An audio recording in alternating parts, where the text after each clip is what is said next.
사람에게 있어 가장 무섭고 피하고 싶고 말하기 꺼려지는 것이 있다면 무엇일까요? 바로 죽음입니다. 하지만 사람이라면 피할 수 없고 반드시 겪게 되는 것 또한 죽음입니다.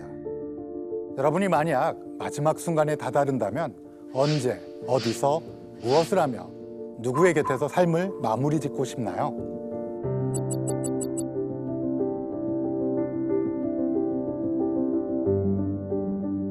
어차피 죽을 거면 이왕이면 좋은 죽음, 품위 있는 죽음을 맞이하는 게 낫지 않을까요?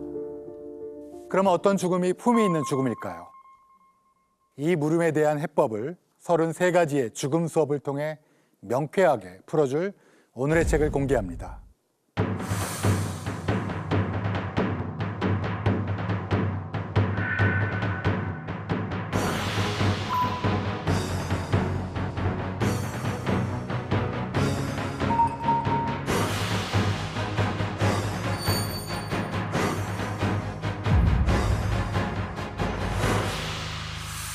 제가 오늘 소개해드릴 책은 데이비드 제럿의 이만하면 괜찮은 죽음입니다.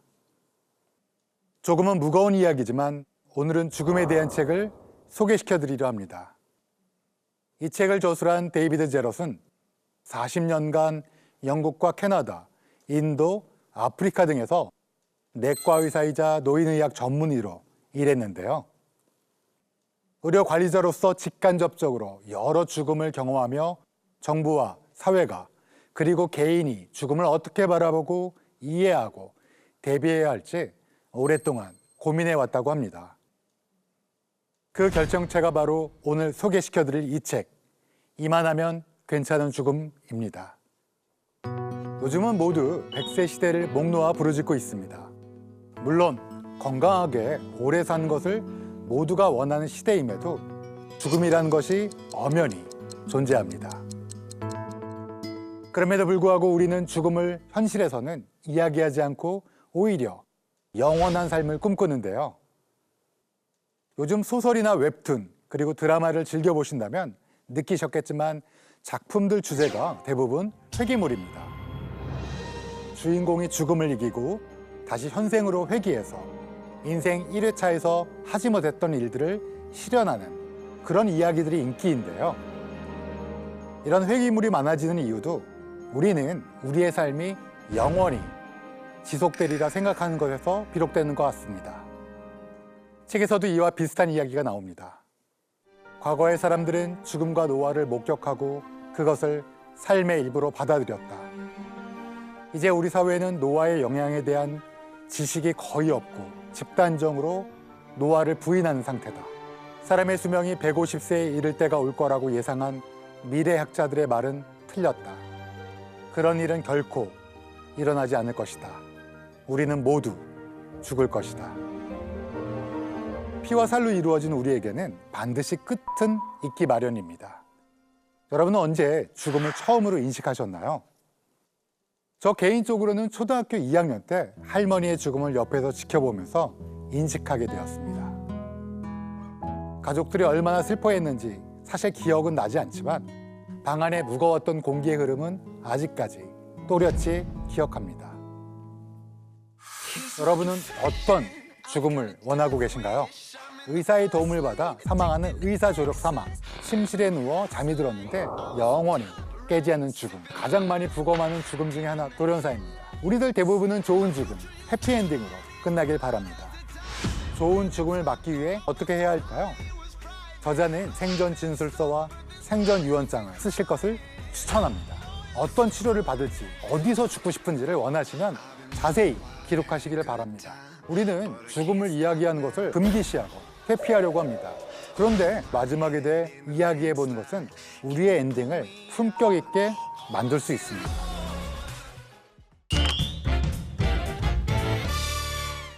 여러분 혹시 나의 마지막에 대해 상상해 보신 적이 있으신지요? 아마 막연하게 그려보신 분도 계시겠지만 평소 전혀 생각해 보지 않은 분도 계실 것 같은데요. 책에서는 죽음을 다음과 같이 설명합니다. 평균적인 삶도 평균적인 죽음도 없으며 따라서 다음에 생각할 것은 최빈도 죽음이다. 가장 자주 발생하는 죽음을 뜻한다. 우리는 이런 죽음에 직면할 가능성이 가장 높다. 영국에서는 호스피스 병원이나 요양원, 자신의 집보다는 병원에서 죽는 경우가 많다. 남자라면 70대 후반, 여자라면 80대 정도의 고령일 것이다. 이 책에서는 저자가 40년간 많은 죽음을 지켜본 경험을 토대로 영국에서 가장 흔하게 볼 수 있는 최빈도, 최신식의 죽음을 적나라하게 보여주고 있습니다. 우리나라도 사정은 비슷합니다. 집보다는 병원에서 죽는 경우가 많습니다. 자, 우리의 죽음을 한번 상상해 볼까요? 여러분은 지금 80대의 고령입니다. 몇 달 혹은 몇 년에 걸쳐 건강이 서서히 악화가 되는 기간이 있었고 아마 치매가 진행되고 있을지도 모르죠. 그래서 여러분은 지금 병원에 누워 있습니다. 일주일 정도 여러분을 회복시키려 애쓰는 의료진들이 여러분의 상태를 검사할 것입니다. 좋은 날과 나쁜 날이 있을 겁니다. 하지만 안타깝게도 시간이 지나면서 좋은 날보다는 나쁜 날이 더 많아지겠죠.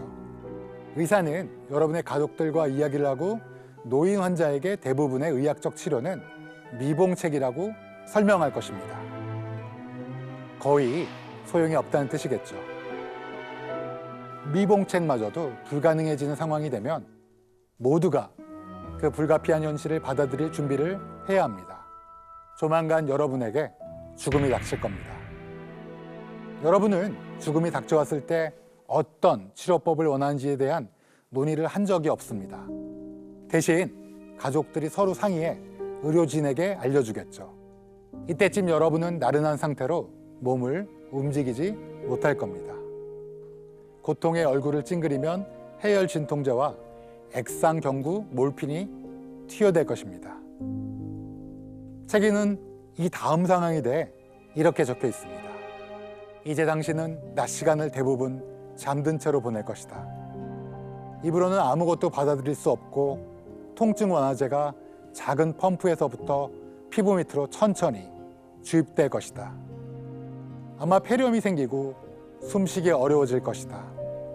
침대 옆에는 사랑하는 가족들이 신체적으로, 정신적으로 고갈된 상태로 앉아 당신에게 말을 걸고 당신은 가끔 대답할 것이다. 여러분은 점점 삶의 마지막을 향해 다가가고 있습니다. 의료진은 여러분의 가족에게 끝이 다가왔다고 알렸겠지만 이 마지막 단계가 얼마나 지속될지는 예측하기 매우 어렵습니다. 몇 시간, 몇 날, 몇 주. 죽음은 나름의 속도로 천천히 오며 다른 사람들의 시간표에 맞춰 서두르지 않습니다. 죽음은 이기적으로 다가옵니다. 호흡이 점점 더 얕아집니다. 곧 여러분은 마지막 숨을 쉬게 될 거고 몇 번 헐떡거리게 될 것입니다.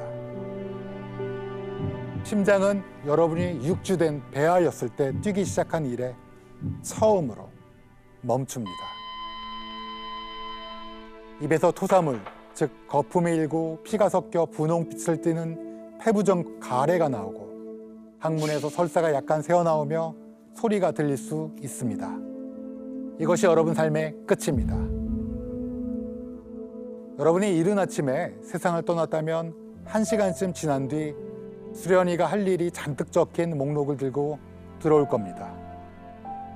여러분이 숨을 쉬고 있지 않은지 살피고 잠깐 심장 소리를 들어보고 눈에 불빛을 비춰 반응하지 않는지 확인할 것입니다. 수련이는 이 검사 내용을 날짜, 시간과 함께 기록지에 적겠죠. 2019년 3월 26일 14시 29분 사망하셨습니다.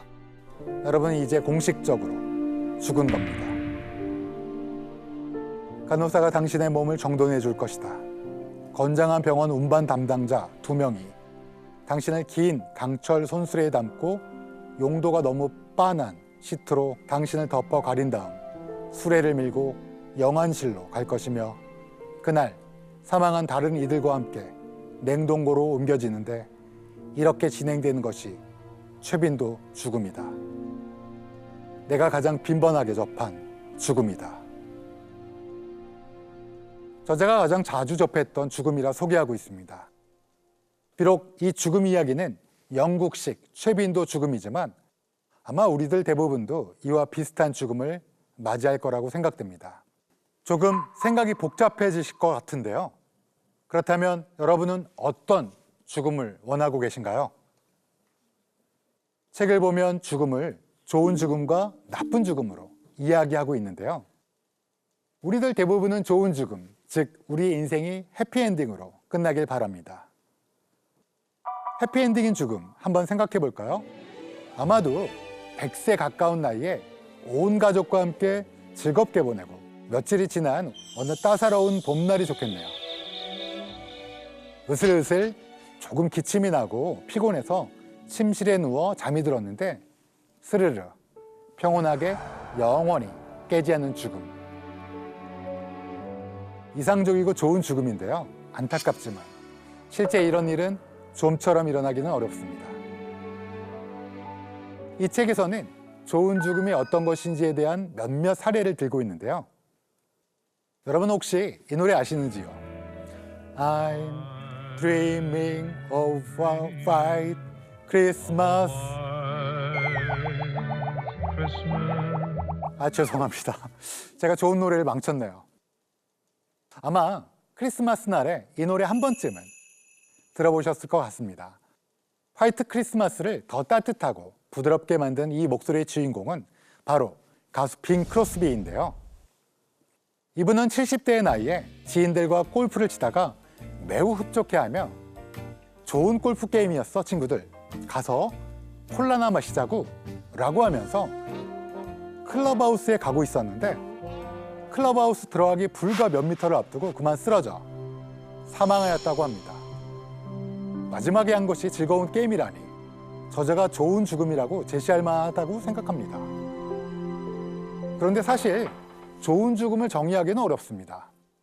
사람들이 100명이라면 100가지 다양한 방식의 삶이 있듯이 죽음 역시 다양하기 때문에 뭐가 좋고 뭐가 나쁜지는 단정할 수 없습니다만 제가 생각하는 좋은 죽음이란 오랫동안 자신이 살아온 방식을 최대한 유지하다가 맞는 죽음이라고 생각합니다. 밥을 먹고 화장실을 가고 옷을 입고 씻고 하는 행위를 아주 어렸을 때 빼고는 스스로 해왔는데요. 이러한 기본적인 일상생활을 영위하고 자신이 오랫동안 해온 삶의 방식을 유지하다가 떠날 수 있다면 진정한 좋은 죽음이겠죠. 그렇다면 이와는 반대인 나쁜 죽음, 즉 바람직하지 않은 마지막은 어떤 것일까요? 사람들마다 생각은 다르지만 저에게 생각나는 일화가 하나 있습니다. 경제력이 있고 소위 남들이 부러워할 만한 삶을 살던 분이 계셨는데요. 다만 그분은 성격이 대단해서 조금의 손해도 못 참는 불같은 성격이었다 합니다.